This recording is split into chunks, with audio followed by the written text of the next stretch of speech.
આપણે અધ્યાય 9 રાજવિદ્યા રાજગુહ્ય 29મા શ્લોક સુધીનું અધ્યયન કર્યું.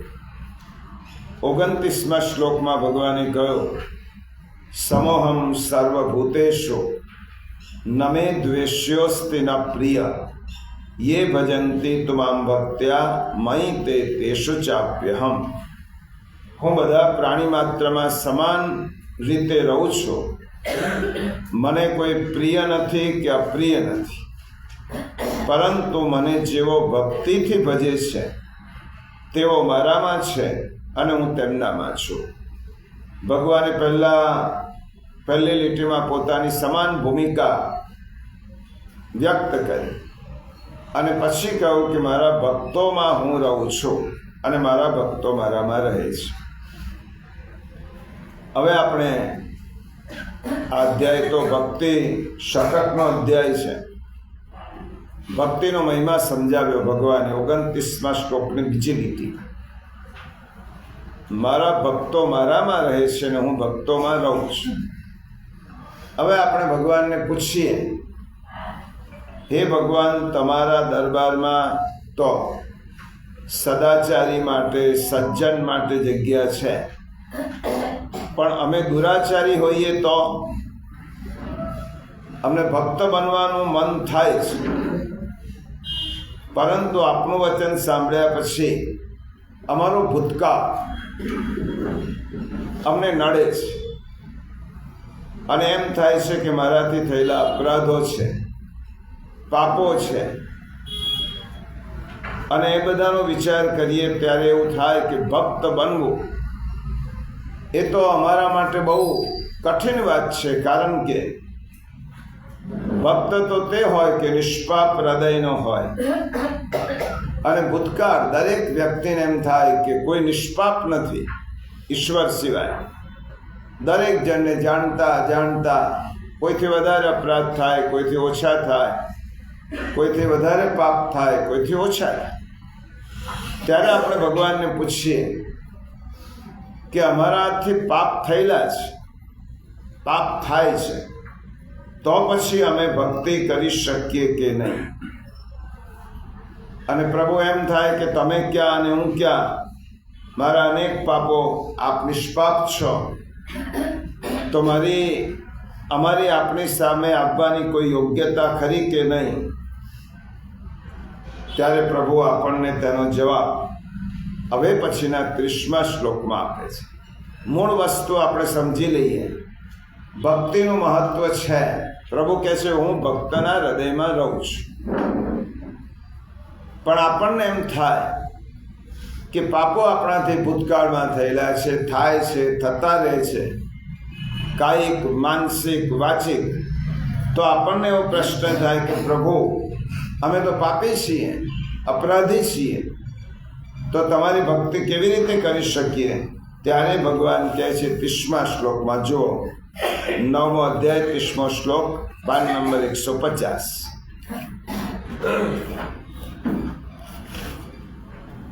પાન 150. અપિ ચેત સુદુરાચારો ભજતે મામનન્ય ભાવ સાધુરેવ સમંતવ્યઃ સમ્યગ વ્યવસિતો હિ સઃ સુદુરાચારઃ અપિ મામ અનન્ય ભાગ ભજતે સાધુ એવ મંતવ્યમ સહ હિ સમ્યગ વ્યવસિતા. એના શબ્દાર્થ છે, ચેત એટલે કોઈ, સુદુરાચાર ઘણો દુરાચારી હોય, ઘણો પાપી હોય, અપી એટલે પણ, અનન્ય ભાગ એટલે અનન્ય ભાવે મારો ભક્ત બનીને, મામ એટલે મને, ભજતે એટલે ભજે છે, સહ એ, સાધુ એટલે સાધુ, એવ જ મંતવ્ય એટલે માનવા યોગ્ય છે, હિ એટલે કેમ કે, સહ એટલે એ, સમ્યક એટલે ખરો, વ્યવસ્થિત એટલે નિશ્ચય કરનારો છે, એટલે કે એણે દ્રઢતાથી નિશ્ચય કરી લીધો છે કે પરમેશ્વરના ભજન જેવું બીજું કશુંય નથી. જો એનો અર્થ ગીતાજીમાં આપ્યો છે, જો કોઈ ઘણો દુરાચારી પણ અનન્ય ભાવે મારો ભક્ત બનીને મને ભજે છે તો એ સાધુ જ માનવા યોગ્ય છે, કેમ કે ખરો નિશ્ચય કરનારો છે, એટલે કે એણે દ્રઢતાથી નિશ્ચય કરી લીધો છે કે પરમેશ્વરના ભજન જેવું બીજું કશુંય નથી. સમશ્લોકી પણ સુંદર છે. મોટો એકો દુરાચારી એક ચિત્તે ભજે મને, સાધુ જ તે થયો માનો, કાજે નિશ્ચયમાં ઠર્યો. અહીં ભગવાને આપણામાં વિશ્વાસ જગાડ્યો છે. કેટલો મોટો શ્લોક છે આ, કેટલો મોટો આશ્વાસન છે. ગમે તેટલો તો દુરાચારી હોઈશ, ગમે તેટલો. આપણે તો ભગવાનને એમ પ્રશ્ન પૂછ્યો હતો કે ભગવાન અમારાથી પાપ થયેલા છે, દુરાચાર થયેલા છે, અપરાધ થયા છે, અમે કેવી રીતે આપની પાસે આવી શકીએ? ત્યારે ભગવાન તેના જવાબમાં કહે છે, ગમે તેટલો દુરાચારી હોઈશ તો પણ અપી એક વખત તું અનન્ય ભાવથી મારી ભક્તિ કરીશ તો તું સજ્જન જ છે, તો સાધુ છે, તો સંત સમાન છે. કેટલું મોટું આશ્વાસન પ્રભુએ આપણને બધાને આપ્યું. કોઈ કરોડપતિ કે કોઈ અબજપતિ એવી વાત કરે કે મારી પાસે કોઈ આવશે તેને હું લાખ રૂપિયા આપીશ, તેના વચનની પરીક્ષા કરવા માટે ત્યારે જ થાય કે તેનો વિરોધી હોય, તેનો શત્રુ હોય, તેના વિશે જેમ તેમ બોલનારો હોય, તે વ્યક્તિ પણ તેની પાસે જાય અને પેલો વ્યક્તિ એને પણ લાખ રૂપિયા આપે ત્યારે આપણને ખાતરી થાય કે આને સાચું જ કહ્યું છે. આવા ભાવથી ભગવાન સૌથી પહેલા દુરાચારીનું નામ લે છે. ગીતાનો આ શ્લોક આશ્વાસનાત્મક છે. ગીતામાં બે પ્રકારના શ્લોકો છે, આજ્ઞા છે અને આશ્વાસન છે. આશ્વાસનાત્મક શ્લોક છે. બહુ મોટું આશ્વાસન છે. આ દુનિયામાં નિષ્પાપ તો કોઈ જ નથી. પ્રભુ સિવાય કોણ, સંતો અને ભગવાન સિવાય કોણ નિષ્પાપ હોય? અને સંતોનો ભૂતકાળ તો હોય જ છે, તો નિષ્પાપ કોઈ નથી. એટલા માટે પ્રભુ કહે છે, સો દુરાચારો ભજતે મામ અનન્ય ભાવ. સો દુરાચાર, અત્યંત દુરાચારી, જે અત્યંત દુરાચારી છે, અથવા જેને દુરાચાર કરવામાં કશું જ બાકી રાખ્યું નથી, દુરાચાર કરવાની બધી જ સીમાઓ જેને વટાવી દીધી છે, એવો દુરાચારી વ્યક્તિ પણ, હવે આનાથી તો વધારે કશું પ્રભુ આશ્વાસન આપી જ ન શકે, એવો દુરાચારી વ્યક્તિ પણ અનન્ય ભાવથી, અનન્ય ભક્તિથી મારું ભજન કરે તો તેનો પણ ઉદ્ધાર થઈ જાય છે, તે પણ મારો છે. આ જ સંદર્ભમાં સુબોધિનીજીમાં શ્રી મહાપ્રભુજીએ કહ્યું, પાપીમાં પાપી માણસ પાસે પણ પાપ કરવાનું જેટલું સામર્થ્ય નથી કે જેટલી ક્ષમતા નથી, એટલું સામર્થ્ય કે એના કરતાં વધારે ક્ષમતા ભગવાનમાં તેના પાપોને ધોવાની છે. પાપીમાં પાપી માણસ પાસે પણ જેટલું પાપ કરવાનું સામર્થ્ય નથી, એના કરતાં ભગવાન પાસે વધારે સામર્થ્ય છે તેના પાપને ધોવા. જ્ઞાનેશ્વરી ગીતા ઉપર તો બધા સંતો, મહાત્માઓ, આચાર્યોએ પોતાની સુંદર ટીકા પણ લખી છે. સંત જ્ઞાનેશ્વરી ટીકામાં કહ્યું, જેના આચરણો પાપ કરનારાઓમાં પ્રથમ વર્ગમાં આવતા હોય, આ જ્ઞાનેશ્વરી ટીકામાં ભગવાન જ્ઞાનેશ્વર કહે છે, જેના આચરણો પાપ કરનારાઓમાં પ્રથમ વર્ગમાં આવતા હોય તો પણ જેમને પોતાના આયુષ્યનો અંત ભક્તિ માર્ગમાં લાવ્યા છે, એટલે કે તે પૂર્વ વયમાં પોતાના પૂર્વ સમય દુરાચારી હોય, પણ તેનો અંતિમ કાળ તેને મારી ભક્તિમાં ગાળ્યો છે, તો તે પૂર્વ વયમાં દુરાચારી હોય તો પણ તે સર્વોત્તમ છે એવું ભગવાન કહે છે. પૂર્વકાળમાં દુરાચરણ કર્યું, પાપ કર્યું, અનાચાર કર્યો, પરંતુ એનો વર્તમાન શું છે? વર્તમાનમાં એ સદાચારી બન્યો છે, ભગવાનની ભક્તિ કરી છે, તો તે સર્વોત્તમ છે એમ સમજ. તેના પૂર્વ વયમાં કરેલા પાપો ઉત્તરાવસ્થામાં કરેલી ભક્તિથી નાશ પામે છે. પૂર્વ સમયમાં કરેલા પાપો, આપણો ડંખ, બધાના ડંખને ભગવાને દૂર કર્યો છે. આપણા હૃદયમાં એક કાંટો હોય છે, મેં આવું કર્યું છે, મેં આવું કર્યું છે, આવો દુરાચાર કર્યો છે, આવો પાપ કર્યો છે, આવો અપરાધ કર્યો છે, તો પ્રભુ મારા પર ક્યાંથી પ્રસન્ન થાય? ત્યારે ભગવાને કહ્યું, પૂર્વાવસ્થામાં કરેલા પાપો ઉત્તર અવસ્થામાં કરેલી ભક્તિથી સંપૂર્ણપણે નાશ પામે છે. માટે પાપાચરણ કરનાર પશ્ચાતાપ રૂપી તીર્થમાં સ્નાન કરી સર્વભાવથી મારે શરણે આવે અને પશ્ચાતાપ પછી લેશ પણ પાપાચરણ ન કરે તો તે સજ્જન સમજવો, તેને સાધુ સમજવો. જેને આપણા ગુજરાતી ભાષાના કવિ કલાપી કહે છે કે હા પસ્તાવો વિપુલ ઝરણું સ્વર્ગથી ઉતર્યું છે, પાપી તેમાં ડૂબકી દઈને પુણ્યશાળી બને છે. ભગવાન આ જ સંદર્ભમાં કહે છે, સંસારના લોકો આપણો ભૂતકાળ જુએ છે, ભગવાન આપણો વર્તમાન જુએ છે. જો સંસારના લોકો તો એમ જ કહેશે કે આવો તો ભૂતકાળમાં આમ કર્યું, ભૂતકાળમાં આમ કર્યું. સંસારના લોકો આપણો ભૂતકાળ જુએ છે અને પ્રભુ આપણો વર્તમાન જુએ છે. ભગવાન જુએ છે આપણે કેવા છીએ, કેવા હતા તે પ્રભુ જોતા નથી. કેવા છીએ, જો આપણે ભૂતકાળમાં સારા હોઈએ અને આજે દુરાચારી બની ગયા હોય, તો ભગવાન આપણો સારો હોવાનો ભૂતકાળ નથી જોતા, આપણો વર્તમાન જુએ છે. આજે તું શું કરે છે? આજે તો તું દુરાચારી છે, ભલે પૂર્વમાં તે સારા કામ કર્યા છે.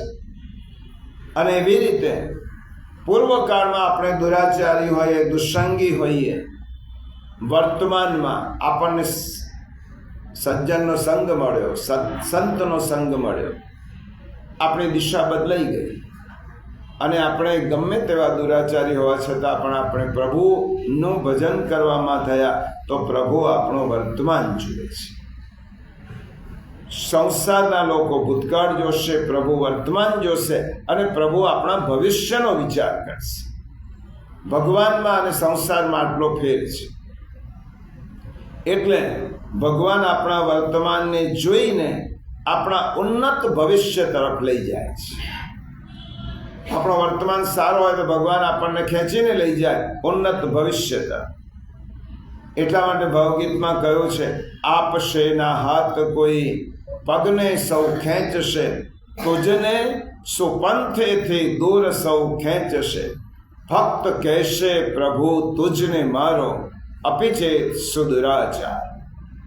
તો ગમે તેટલો દુરાચારી હોઈશ, સમાજના લોકો તારો પગ ખેંચશે, તો શેનો મોટો સંત થયો છે? તો દુરાચારી છે. પરંતુ આપશેના હાથ કોઈ પગને સૌ ખેંચશે, પ્રભુ આપણો હાથ પકડશે. તુજને સુપંથેથી દૂર સૌ ખેંચશે. તું સારા રસ્તે જઈશ તો બધા જ લોકો તને અટકાવશે. ફક્ત કહેશે પ્રભુ તુજને મારો, તને ભગવાન જ કહેશે તું મારો છે. અને આપણે ગીતાજી તો કહે છે, ગીતાના શ્લોકનો ભાવાનુવાદ જ છે, ભૂલી જા ભૂતકાળ વર્તમાનને સુધાર, તન મન ધન ખંત શક્તિ પ્રભુ કાર્યમાં લગા. ભવ્ય બનશે ભવિષ્ય કાળ તારો અપિચેત સુદુરાચાર. તો ગમે તેટલો દુરાચાર ભૂતકાળ ભૂલી જાય, ભૂતકાળ માટે અફસોસ નહીં કરવાનો એમ શાસ્ત્રો કહે છે. કારણ કે આપણો ભૂતકાળ ગમે તેવો હોય, વર્તમાનને સુધારવાનું. અને ગીતામાં ભગવાને 2-3 વાર પ્રતિજ્ઞા કરી છે કે જે કોઈ મારી પાસે અનન્ય ભાવથી આવે છે, મને ભજે છે, તે સજ્જન માનવા યોગ્ય જ છે. પછી તે ભૂતકાળમાં ગમે તેવો દુરાચારી હોય, દુરાચારી થયો એટલે ન સુધરે તેવું નથી. આ ગીતાએ આશાવાદ જન્માવ્યો છે. એકવાર માણસ ખોટા રસ્તે ગયો એટલે ખોટો જ બને એવું નથી. એકવાર દુર્જન થયો એટલે દુર્જન જ રહે એવું નથી. ગીતામાં ભગવાને કહ્યું છે કે તે પણ સંત અને સજ્જન બની શકે છે. વાલિયો લૂંટારો હતો, અઠંગ લૂંટારો. નારદજીનો સત્સંગ થયો અને નારદજીએ પૂછ્યું, તો આ બધું પાપાચાર કરે છે, ચોરી લૂંટપાટ કરે છે, લોકોને મારે છે, તો તને ભોગવવાનું છે. પેલો વાલીઓ કે હું મારા એકલા માટે નથી આ પાપ કરતો કે ચોરી લૂંટપાટ કરતો, હું તો મારા આખા કુટુંબ માટે કરું છું. તો હું એકલો પાપનો અધિકારી નથી, આખા કુટુંબના લોકો તેના અધિકારી છે. નારદ ઋષિએ પૂછ્યું, જ્યાં જઈને પૂછી આવજે કે તારા પાપના અધિકારી બધા થવા તૈયાર છે. અને વાલીઓ ઘેર આવીને પૂછવા ગયો કે હું તમારું પૂરું કરવા માટે, તમારો આજીવિકા રડવા માટે, તમને રોટલો ખવડાવવા માટે હું પાપાચાર કરું છું, હું લૂંટપાટ કરું છું, તો મને ભવિષ્યમાં પાપ થશે તો તમે બધા મને સાથ આપશો કે નહીં આપો? પત્ની અને પુત્રએ કહ્યું કે તું જાણે, તારે આજીવિકા ચોરી કરીને લાવવાનું એમ અમે ક્યાં કહ્યું છે? તો મજૂરી કરીને આજીવિકા લાવવા મારે, અમે ના જાણીએ, તારો પાપ તારી પાસે. ત્યારે વાલિયાની આંખો ખુલી ગઈ. જેનો જે કર્મ હોય તે ભોગવે. આવું સાંભળીને પાછો નારદ મુનિ પાસે આવે, અમને બધી વાત કરી, પશ્ચાતાપ થયો અને પછી નારદ મુનિના કહેવા પ્રમાણે અનન્ય ભાવથી ભક્તિ કરવા લાગ્યો. જુઓ, બોલતો તો એક જ 2 જ અક્ષરનો મંત્ર, રામ રામ રામ રામ. કશું ભણ્યો નહોતો, કોઈ શાસ્ત્ર નહોતો શીખ્યો, રામ રામ રામ રામ બોલતો હતો. જપ કરતા કરતા ત્યાં સુધી કે રામ પણ એ શુદ્ધ નહોતો બોલી શકતો, રામ કરતા કરતા મોટો ઋષિ બની ગયો. એટલા વાલિયામાંથી અપિચેત સુદુરાચાર ભજતે મામ અનન્ય ભાવ સાધુરેવ મંતવ્ય.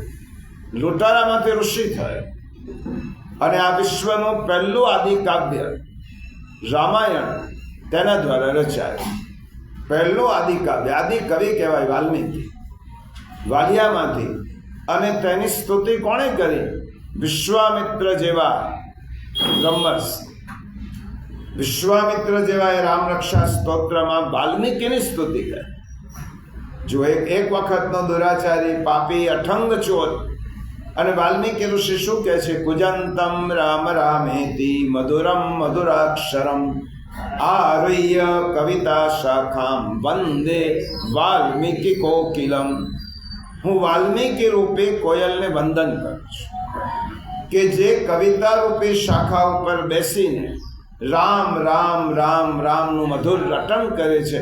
તે વાલ્મીકી રૂપી કોયલને હું વંદન કરું છું. આ વંદન કોણે કર્યા છે? વિશ્વામિત્ર ઋષિ, જેની પાસે એવું સામર્થ્ય હતું કે બીજી સૃષ્ટિ પણ નિર્માણ કરવાનું સામર્થ્ય હતું. એવો વાલિયો વાલ્મીકી થયો. આપણને પ્રશ્ન થાય કે વાલિયો ક્યાં ભણવા ગયો હતો? તો એને રામાયણ રચ્યું. એ તો જન્મથી લૂંટારો હતો, એને આ જ ટેવ હતી.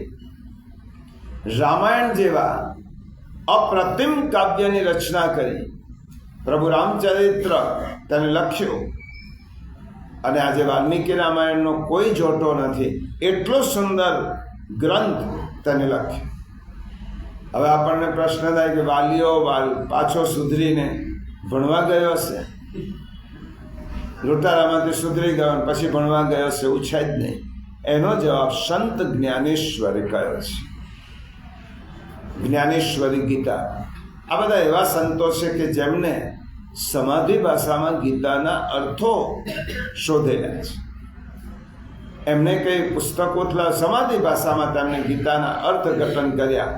સંત જ્ઞાનેશ્વર કહે છે, પાપાચરણ કરનાર પણ જો પશ્ચાતાપ રૂપી તીર્થમાં સ્નાન કરી મારે શરણે આવે છે, પાપાચરણ કરનાર પણ પશ્ચાતાપ રૂપી તીર્થમાં સ્નાન કરીને મારા શરણે આવે છે, તેને સર્વશાસ્ત્રોનું જ્ઞાન થઈ જાય છે.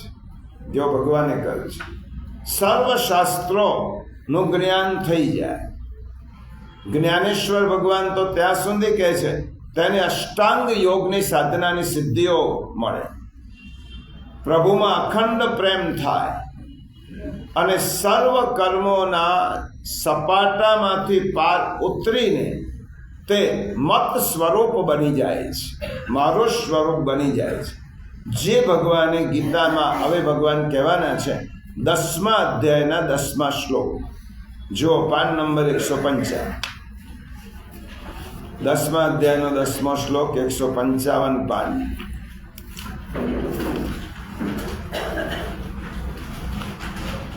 તેષાં સતતયુક્તાનાં ભજતાં પ્રીતિપૂર્વકં દદામિ બુદ્ધિયોગમ તમ યેન મામુપયાન્તિ તે.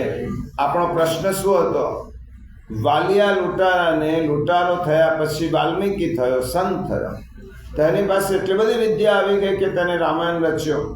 તો ભગવાન તેનો જવાબ આપે છે, જુઓ, નિરંતર મારા ધ્યાન વગેરેમાં પરોવાયેલા અને પ્રેમથી ભજનારા એ ભક્તોને હું એવા તત્વજ્ઞાન રૂપી યોગ આપું છું જેનાથી એ ભક્તો મને જ પામે છે.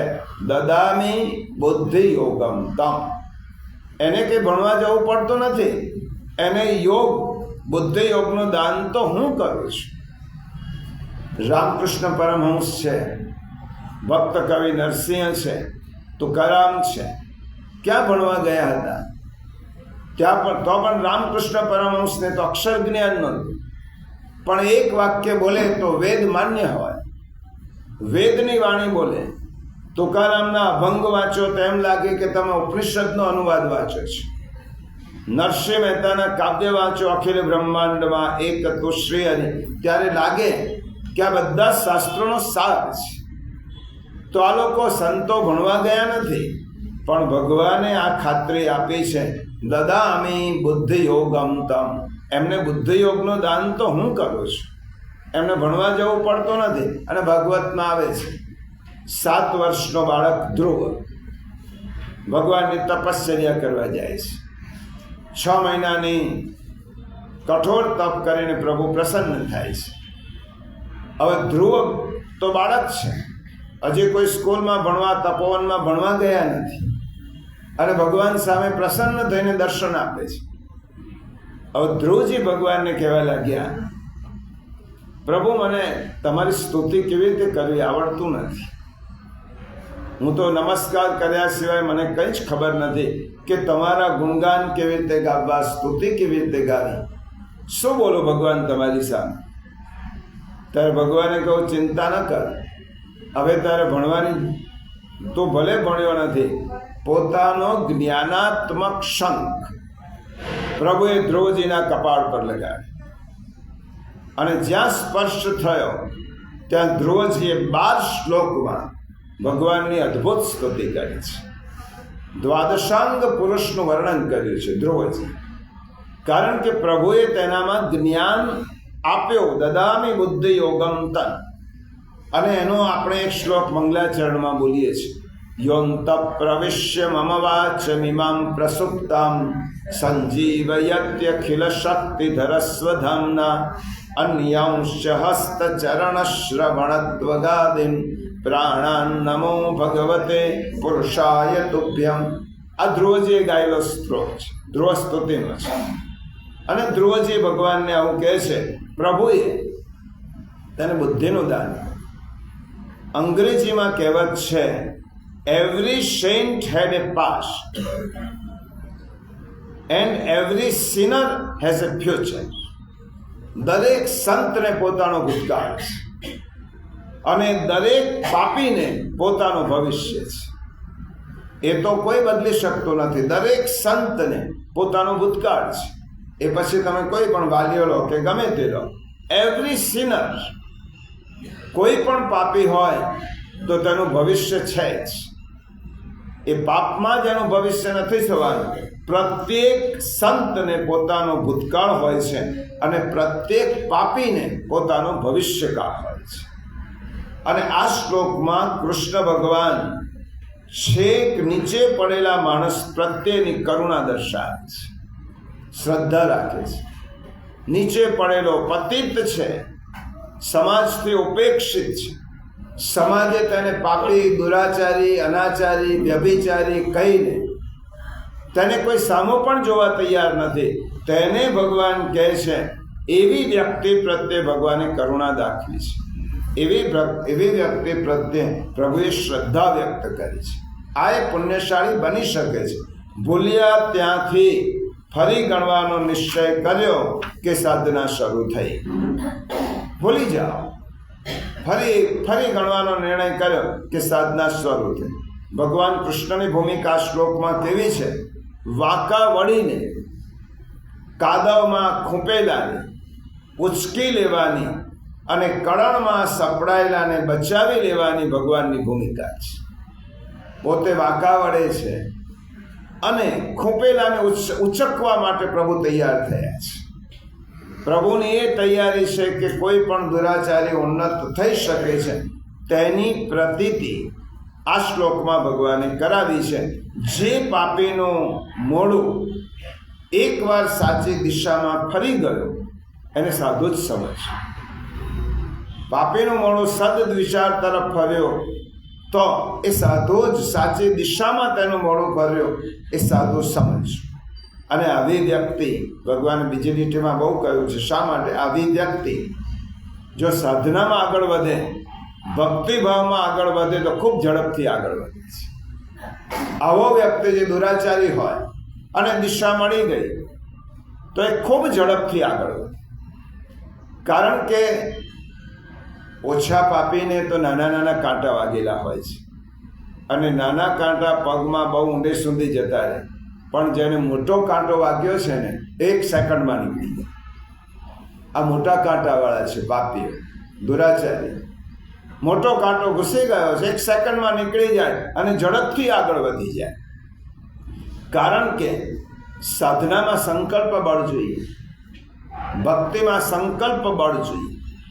અને આવું સંકલ્પ બળ પાપીઓમાં, દુરાચારીમાં વધારે હોય. કોઈનું ખૂન કરવાનું, આના માટે કેટલો સંકલ્પ મોટો જોઈએ. કોઈ માણસને ચપ્પુથી મારી નાખવા, ગોળીથી શૂટ કરવાનો, કેવો મોટો સંકલ્પ જોઈએ. કોઈની હત્યા કરવા માટે કેવો સંકલ્પ બળ જોઈએ. બહુ મોટી ચોરી કરવા માટે કેટલો સંકલ્પ જોઈએ. આ સંકલ્પ જેને દુરાચારમાં હતો, ચોરીમાં હતો, હત્યામાં હતો, એ સંકલ્પને એ ભગવાન માર્ગે વાળી દે છે. તો એ વ્યક્તિ સંકલ્પ બળ પોતાની સાહસ વૃત્તિથી એ પ્રભુના માર્ગે જલ્દી વળી જાય છે. નાના નાના પાપો કરનારને વળતા બહુ વાર લાગે છે, કારણ કે તેના કાંટા બહુ ઊંડે સુધી ખૂંપી ગયા હોય છે. એ કાઢતા વાર લાગે. પણ આ દુરાચારી છે, તેને તો એકવાર પ્રતીતિ થઈ ગઈ કે એને દુરાચારની આખી દુનિયા જોઈ લીધી છે. હવે એને કશું જોવાનું બાકી નથી એ દુનિયા. અને તેનું મોઢું આ તરફ વળી ગયું. તો આ તરફ વળી ગયો એટલે હવે તેનો ઈચ્છા જ નહીં થાય પાછળ જોવાની. એ આગળની ગતિ કરશે તો એટલી ઝડપથી ગતિ કરશે. સમ્યક વ્યવસ્થિતો હિસા, ભગવાને કહ્યું છે, તે નિશ્ચયપૂર્વક આગળ વધે છે. પછી એને કોઈ અટકાવી શકતો નથી. એ નિર્ણયપૂર્વક આગળ વધે છે. બાલિયામાંથી વાલ્મીકી થયો, અંગુલિમાલ લૂંટા, ભગવાન બુદ્ધનો સંગ થયો અને અંગુલિમાલમાંથી પણ ભગવાનનો ભક્ત બની ગયો. આપણા વાર્તા સાહિત્યમાં, પુષ્ટિ વાર્તા સાહિત્યમાં ગુલાબદાસ ક્ષત્રિયની વાત છે. વાર્તા સાહિત્ય સંપત્તિની છોડો ઉડે. ક્ષત્રિય એટલે બધી અખૂટ સંપત્તિ, ઐશ્વર્યમાં ઉછેર થયો અને અખૂટ સંપત્તિ છોડીને માતા પિતાનું અવસાન. યૌવન છે, ધન સંપત્તિ છે, હવે કોઈ રોકનાર નથી, ટોકનાર નથી, સ્વતંત્રતા મળી છે અને હવે એટલો બધો સ્વચ્છંદ થયો. સ્વચ્છંદતા આવે જ. યૌવનમ ધન સંપત્તિ પ્રભુત્વમ અવિવેકિતા એકૈકમ અપી અનર્થાય કિમુ યત્ર ચતુષ્ટય. શાસ્ત્રકારો કહે છે કે યૌવન હોય, સમૃદ્ધિ હોય, સત્તા હોય, પછી તેનામાં અવિવેક આવે જ. આમાંથી એક પણ વસ્તુ હોય તો માણસ ખોટા માર્ગે જવાની શક્યતા છે. તો જેના પાસે 4 વસ્તુ હોય તો બહુ સંભાળીને ચાલવું પડે. એક દિવસ ગુલાબદાસ, નામ ગુલાબદાસ, રસ્તા પરથી પસાર થતો અને ત્યાં ઓટલા ઉપર કેટલાક વૈષ્ણવ બેઠા બેઠા ગુસાઈજી, વિઠ્ઠલનાથજી પ્રભુચરણની વાત કરતા હશે. અને કેટલા વૈષ્ણવ વાત કરતા હતા કે ઓટલા પર બેસીને પેલાને તો શું વાત કરે છે, ચાલો સાંભળું તો ખરો. એક વૈષ્ણવ કહી રહ્યા છે કે આપણા ગુસાઈજી કેટલા દયાળુ છે, ગુસાઈજી પ્રભુચરણ કેટલા કૃપાળુ છે કે ક્યારે પણ કોઈ જીવના અપરાધને જોતા જ નથી, કોઈના પાપને જોતા જ નથી અને જે એમની શરણે જાય તેમને પોતાનો બનાવી દે છે, ભક્ત બનાવી દે છે, ગમે તેવો દુષ્ટ હોય. ગુસાઈજીનો નિયમ હતો કે ભૂતકાળ નહીં જોવા. તો મારી પાસે આવ્યો છે, હવે તારી દિશા બદલાઈ છે અને તારી દિશા બદલાઈ એટલે હવે તારે પાછળનો વિચાર કરવાની જરૂર નથી, તારા આગળનો હવે હું વિચારીશ. અને તો ચાલ, આવું વાતો કરતા હતા. વૈષ્ણવની વાત પેલા સાંભળી. પૂર્વજન્મના માતા પિતાના સંસ્કારો હતા, જાગૃત થયા કે ભલે હું ગમે તેવો છું, પાપી છું, દુરાચારી છું, ચાલો ને વૈષ્ણવની પાસે જઈને પૂછવા લાગ્યો કે તમે કોણ છો? પેલા લોકોએ કહ્યું અમે વૈષ્ણવ છીએ. તો તમે આ બધી વાત કોની કરો છો? વૈષ્ણવને થયું કે હવે આને શું કહેવાનું કે આપણા ગુરુની વાત કરતા હોય. પેલા બહુ આગ્રહ કર્યો, તમે બધી સારી વાતો કરો છો, કોની વાત કરો છો? પેલા એ કહું, ભાઈ એ તો અમારા ગુરુ વિઠ્ઠલેશ પ્રભુચરણની વાત કરીએ છીએ, અડેલમાં બિરાજે છે અને એમની વાત કરીએ છીએ અને કોઈ પણ એમના શરણે જાય તો એનો ઉદ્ધાર કરે છે અને ઘણા જીવોને આવો અનુભવ છે. ગુલાબદાસને એમ થયું હું તો પાપી છું, દુરાચારી છું, સંપત્તિનો મેં ખોટો ઉપયોગ કર્યો છે, ચાલો એકવાર એમનો સેવક થઈ જાઉં. આ તો સહેલો રસ્તો છે ને, કોઈના સેવક થવાથી આપણો ઉદ્ધાર થઈ જતો હોય તો ચાલો હું જઉં એમનો સેવક થયું.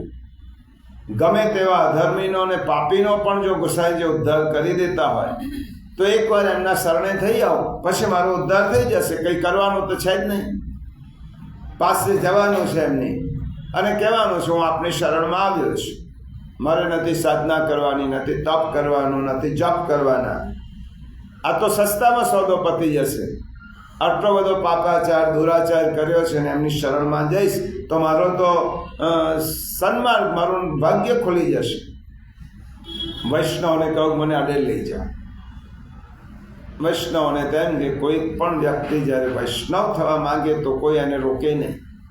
એ પછી કોઈ પણ જાતિનો હોય, કોઈ પણ કુળનો હોય, કોઈ પણ ધર્મ હોય ન હોય, ભણેલો હોય કે અભણ હોય, કોઈ પણ અડે લઈ જા. અડે લઈ ગયા અને ગુસાઈજીની પાસે એને મોકલ્યો. શરણમાં લેવા માટે વિનંતી કરી. ગુસાઈજીનો આપની શરણમાં આવ્યો છું, મને નામ નિવેદન કરાવો મને આપની પાસે. ગુસાઈજી તેને નામ નિવેદન કરાવ્યો. એના મનની વાત ગુસાઈજી સમજી ગયા. ગુલાબદાસ હું તારો ઉદ્ધાર કરીશ, ચિંતા નથી કરી. તારો ઉદ્ધાર હું કરીશ જ, ચિંતા જરા પણ નથી કરી. અને બસ હવે પેલાને શું બાકી રહ્યું? ગુસાઈજી ગુરુએ કહ્યું ઉદ્ધાર કરીશ અને નામ નિવેદન થઈ ગયું, દીક્ષા મળી ગઈ કંઈ જ કરવાનું નહોતું અને નામ નિવેદન થઈ ગયું, કાનમાં મંત્ર આપી દીધો, ઉદ્ધાર થઈ જશે. હવે શું કરવાનું? હવે ઘેર જઈને કોઈ રોકનાર ટોકનાર તો હતું જ નહીં. પુષ્કળ ધન હતું, યૌવનનો ઉન્માદ હતો અને બ્રહ્મ દીક્ષા લીધા પછીની વાત છે. કુસંગ તરફ વળે. એને તો એમ કે નામ નિવેદન થઈ ગયું ને પેલા વૈષ્ણવ કહેતા હતા કે એકવાર ગુરુના શરણે જાય ને ઉદ્ધાર થઈ જાય. હવે મારો ઉદ્ધાર થવાનો જ છે, હું ગમે તે પાપાચાર કરું. અને દુષ્સંગ તરફ આગળ વધે. ક્ષત્રિય હતો, ભક્ષ્યા ભક્ષ્યનું કોઈ ભાન રહ્યું નહીં, કોઈ વિવેક ન જળવાય, ખોટા મિત્રોનો સંગ થયો. એવા દુરાચારી મિત્રોનો સંગ થયો, વેશ્યા ગમન કરવા લાગ્યો. દુષ્ટ વેશ્યાનો સંગ થયો. મુસ્લિમ વેશ્યા હતી, એટલા માટે તેને કહ્યું કે તારું નામ હિન્દુ બદલી નાખ, ગુલાબદાસ નહીં, તું ગુલાબ ખાન બન. પેલા એ કહ્યું કંઈ વાંધો નથી, આજથી હું ગુલાબ ખાન થઈશ. ગુલાબદાસમાંથી ગુલાબ ખાન થયો અને મદિરાપાન, માંસ ભક્ષણ, જુદું વાતાવરણ, અપવિત્ર વાતાવરણ. પરીક્ષિતે કલીને રહેવા માટે જે 4 જગ્યા આપી તે 4 જગ્યાએ ગુલાબ ખાન પહોંચી ગયા. દ્યોત છે, મદિરાપાન છે, માંસ ભક્ષણ છે, હિંસા છે, વેશ્યા ગમન છે, આ બધે જ પહોંચી ગયા. ગુલાબ ખાન હવે જો પ્રભુની લીલા કેવી છે. અપિચેત સુદુરાચારો ભજતે મામનન્યવા. એક વખત તે મારા કાનથી નામ સાંભળ્યું છે અને ગુસાઈજીએ કહું તારો ઉદ્ધાર કરીશ જ. પ્રભુનો અનેક કાર્યમાં, પ્રભુ તો અનેક કાર્ય સાધે છે. મથુરામાં કોઈ ગરીબ બ્રાહ્મણનો પુત્ર, એ ભિક્ષા માગી અને જીવન નિર્વાહ. ગરીબ બ્રાહ્મણનો છોકરો છે. એકવાર ગુસાઈજી મથુરા પધાર્યા. તે બ્રાહ્મણનો છોકરો ગુસાઈજી પાસે આવે. ગરીબ બ્રાહ્મણ છે એમ જાણીને એને ગુસાઈજીએ પોતાનો મહાપ્રસાદમાંથી, પોતે લીધેલા પ્રસાદમાંથી એને પ્રસાદ આપ્યો કે લે તો તને આજે ભીખ નહીં માગવી પડે, આજે આમાંથી જ તું જ પેટ ભરી. ગુસાઈજીએ તેને પ્રસાદ આપ્યો. અધરામૃતનો કેવો પ્રતાપ છે, કેટલો એવો પ્રતાપ છે. આજે સમય ઓછો છે, ઘણી બધી વાત કરવાની છે. અધરામૃત નો આજે રવિદાસ જયંતિ છે એટલા માટે તેમનો પ્રસંગ યાદ કરી લો. રવિદાસ ચમાર હતા અને એક ગામમાં એમને થયું કે તુલસીદાસજીની ખૂબ વાતો સાંભળી છે, બહુ મોટા સંત છે, બહુ મોટા જ્ઞાની છે, એકવાર હું એમના દર્શન કરવા છું. રવિદાસને એમ થયું કે તુલસીદાસજીના હું દર્શન કરીશ અને તુલસીદાસજીની કુટીર પર આવીને રવિદાસને એકવાર એ તુલસીદાસ એના ગામમાં ગયા છે. પ્રસંગ થોડો આવો છે અને કોઈએ તુલસીદાસજીને કહ્યું આ ગામમાં એક છે, ચમાર છે, સંત છે, સાત્વિક જીવન જીવે છે, પણ બધા એને એમ કહે છે કે સંત છે. તુલસીદાસજીને તો ગમે તેવો હોય, એકવાર પ્રભુને તરફ જેની વૃત્તિ છે એના દર્શન કર્યો. તુલસીદાસજી દર્શન કરવા આવ્યા. રવિદાસ ચમાર સાંભળીને, મહિમા સાંભળીને, પેલા રવિદાસે તો તુલસીદાસજીની ઘણી બધી સ્તુતિ અને પ્રશંસા સાંભળી. ખબર પડી કે તુલસીદાસજી પધારે છે. હવે પોતાને ચામડાના હાથ હતા, રક્તવાળા, એનો ધંધો જ વ્યવસાય હતો. મરેલા ઢોરના ચામડા કાઢી અને રક્તવાળા હાથ હતા. પેલાને એમ થયું કે તુલસીદાસજી જેવા આવે છે, પ્રેમનો એવો ઉભરો આવે, સામે દોડે.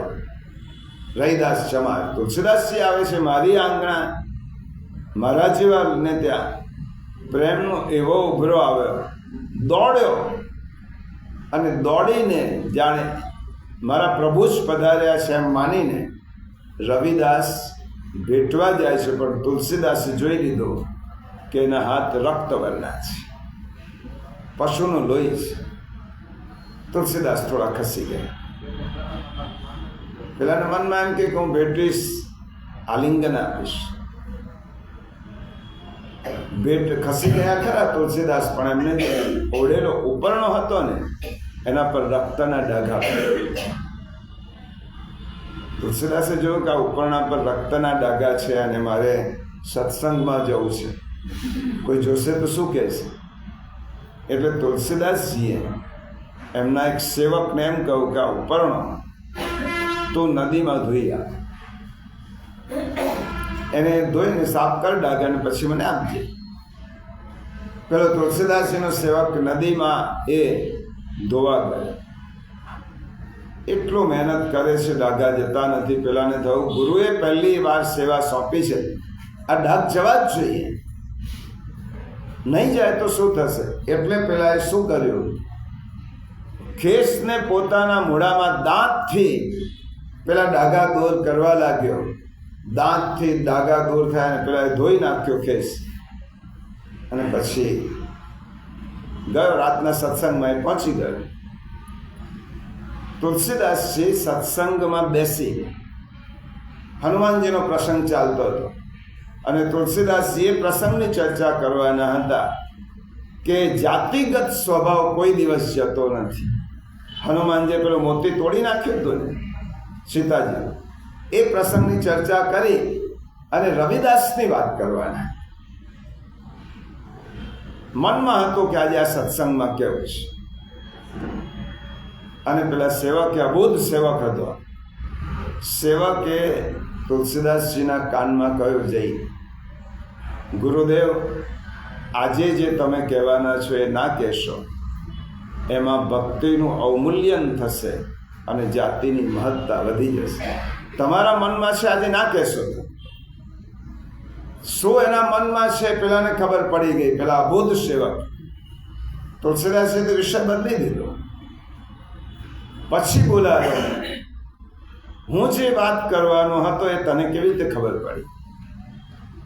ત્યારે પેલા એ કહ્યું કે આ રવિદાસના જે રક્તના ડાઘા હતા એ પાણીથી નહોતા જતા, એટલા માટે મેં દાંતથી કાઢ્યા અને જેવી રીતે તે મારા મોઢામાં ગયા કે મને જ્ઞાનનું સ્ફુરણ થયું. અંદર એટલું બધું જ્ઞાન થયું કે મને બધા જ શાસ્ત્રો અવગત થયા. તુલસીદાસજીને થયું કે આટલી બધી રવિદાસની મહાનતા છે. અને પછી તુલસીદાસજીને થયું કે આ ભક્તને ફરી મળવા જવું જોઈએ. તુલસીદાસ ફરી મળવા, આજે હવે વૃત્તિ બદલાઈ ગઈ હતી. તુલસીદાસજી બ્રાહ્મણ હતા, પવિત્ર હતા, ફરી મળવા. રવિદાસે જોયું, ઊભા થયા. પહેલા જે ઉમળકો હતો એ બીજી વાર ના, કારણ કે હું તો ચમાર છું ને આ. અને તુલસીદાસજી સામે ચાલીને રવિદાસજીને ભેટે છે. ચતુરાઈ ચૂલે પડી, પૂર પડ્યો આચાર, તુલસી સાધુ સંગ બી ચારો જોર ચમાર, ચારો જાત ચમાર. આજે મને ખબર પડી ભક્તિ વગર તો બધા જ ચમાર છે. તો ભક્તિ વાળો છે, ભક્તિનિષ્ઠ છે. આલિંગન આપ્યો તુલસીદાસ. એનો અર્થ કે ગુસાઈજી ના અધરામૃતનો કેવો પ્રભાવ પડ્યો કે પેલા અધરામૃત લીધું, મનમાં આવ્યું કે આ પ્રસાદ લીધો છે ગુરુજી, મહાપુરુષ હતા. પ્રસાદ લીધા પછી એની બુદ્ધિ એટલી નિર્મળ થઈ ગઈ, એને થયું હું શરણે જઉં. બીજા દિવસે ગુસાઈજીના દર્શન કરીને શરણે ગયો. દૈવી જીવ સમજીને ગુસાઈજીએ તેને શરણે લીધો. નામ ત્યાંથી નાથદ્વાર ગયો. પેલો બ્રાહ્મણ, ગરીબ બ્રાહ્મણ, શ્રીજીના રોજ દર્શન કરે, માગીને પોતાનો વ્યવહાર કરે. કેટલો સમય વીત્યો, પણ એક વખત એને શરીરે, આખા શરીરે કોળ નીકળ્યો. આ બ્રાહ્મણ કોળ નીકળ્યો એટલે શ્રીજી બાબા પાસે રોજ જાય. શ્રીજી બાબાને વિનંતી કરે, મારો કોળ દૂર કરો, મારો કોળ દૂર કરો, મારો કોળ. રોજ આમ પ્રાર્થના કરે, વિનંતી કરે. એકવાર શ્રીનાથજી બાબાએ ગુસાઈજીને કહ્યું, આ તમારો સેવક છે ને રોજ મને હેરાન કરે છે, મારો કોળ દૂર કરો. હું કંઈ વૈદ થોડું છું કે એનો કોળ દૂર કરો, એને ડૉક્ટર પાસે જવું પડે. તમે એને સમજાવી દો. રોજ મારી પાસે, આપણે પુષ્ટિ માર્ગમાં ભગવાનની પાસે પોતાની વિપત્તિઓ નથી કહેવાય. રોગ થયો હોય તો ડૉક્ટર પાસે જાઓ, વૈદ્ય પાસે જાઓ. ભગવાનને નહીં કહેવાનું રોગ દૂર કરો, એને કહો. એટલે પેલે ગુસાઈજી પેલા ને બોલાવ્યો બ્રાહ્મણ, જો તું રોજ શ્રીજી બાબાની પાસે જઈ અને રોજ માગે છે ને પ્રભુને પસંદ નથી, પ્રભુ પાસે કહીને માગીએ પસ્તાવો થાય, ઉદાસી આવે નાથને વેપાર જેવું ગણાય, એટલા પાસે માગવું નહીં. અને તે દિવસે ગુસાઈજી કહું પેલા માગવાનું બંધ કર્યું. પણ હું કંટાળી ગયો છું આ મારી વિપત્તિથી, કોળથી. એક કામ કર, સારું તો મારી પાસે આવ. ગુસાઈજીએ બોલાય અને ગુસાઈજીએ કહ્યું કે હું તને એક ઉપાય બતાવું છું, એ ઉપાયનો તોકાર તારો કોળ જતો રહેશે.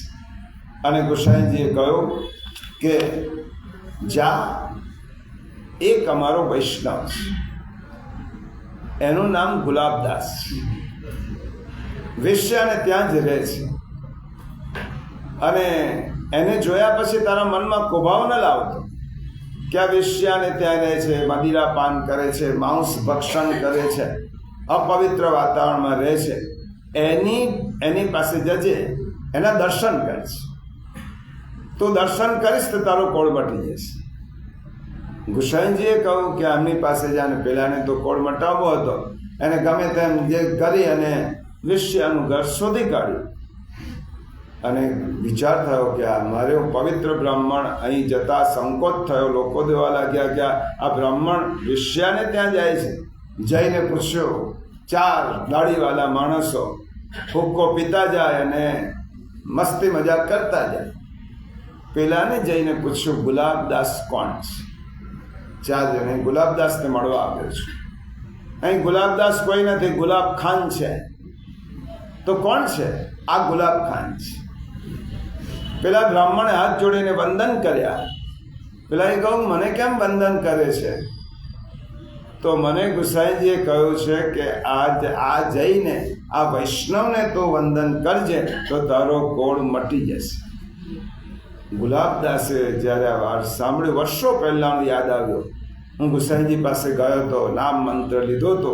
ગુસાઈજીએ મને એમ કહ્યું હતું કે તારો ઉદ્ધાર હું જરૂર કરીશ. એ યાદ આવ્યું. હું આટલો બધો ભ્રષ્ટ પાપાચારી, કશો જ પાપ બાકી નથી. અને ગુરુએ મારી પાસે મોકલ્યો આનો કોળ દૂર કરવા માટે. ફરી બ્રાહ્મણને શું કહ્યું? ગુસાઈજીએ શું કહ્યું? પેલા ફરી કહ્યું. ત્રીજી વાર સાંભળ્યો એટલે ગુલાબ ખાનને મૂર્છા આવીને તેનો જીવ જતો રહ્યો. બ્રાહ્મણને એમ થયું કે આ તો હું કોળ રહ્યો તો સારું થયું કે પૂછવાથી આનો જીવ ગયો. બહુ અફસોસ વ્યક્ત કરી અને ગુસાઈજી પાસે આવીને કહેવા લાગ્યો. ત્યારે ગુસાઈજી દર્શનમાં પ્રભુની રાજભોગની આરતી કરતા હતા. અને આ બ્રાહ્મણે સામે જોયો ત્યારે ગુલાબદાસ ક્ષત્રિયને સામે જોયા. આ પેલો જ ગુલાબ ખાન છે કે જે દુરાચારી હતો, આજે ગુસાઈજીની પાસે રહી અને ભગવત સેવામાં પરવાય છે. અપી ચેત સુદરાચારો ભજતે મામ અનન્ય ભાગ સાધુરેવ સમંતવ્ય. આવા દ્રષ્ટાંતો બીજા પણ છે, પણ આવતા રવિવારે આપણે આવી અને આ શ્લોકને અને પછીના શ્લોકને જોઈશું.